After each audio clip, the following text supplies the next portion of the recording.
అధికారము ధనము ఎంత అధికంగా ఉంటుందో దాని ప్రక్కనే అశాంతి భయము అనేటువంటి నీడ కూడా వెంటాడుతూ ఉంటాడు.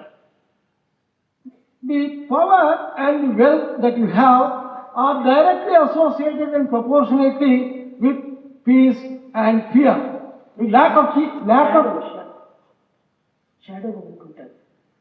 these two will be following like shadows. This lack of peace and fear will be following. మన నీడ మనల్ని ఏమాత్రము వదలకుండా ఉండినట్టుగా ఈ విధమైనటువంటి సుఖానికి కూడా దుఃఖము, శాంతికి అశాంతి నీడ వలె వెంటాడుతూ ఉంటాడు. Just as our shadow will not be separated from us, so also the power is associated with like a shadow, the lack of peace and money with fear. ఇది ప్రపంచం. This is the world. ఇందులో ద్వైత స్వరూపమైనటువంటిది.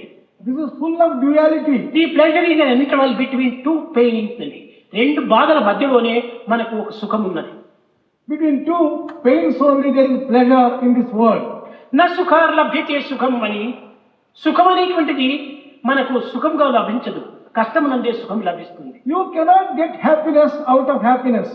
Only out of from sorrow you get happiness. విద్యార్థులారా, మనము కష్టమునకు నష్టమునకు దుఃఖమునకు విచారమునకు మనము దానిని ఎదుర్కొని ఈ వయసు లోపల దాన్ని సాధించి తద్వారా మనం శాంతిని సంతోషాన్ని అందుకోవాలి.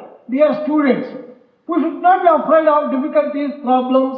We should face them and then win over them and establish peace for ourselves.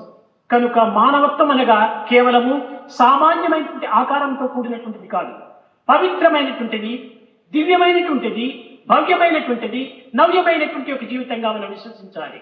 You should not consider human life as something ordinary and simple.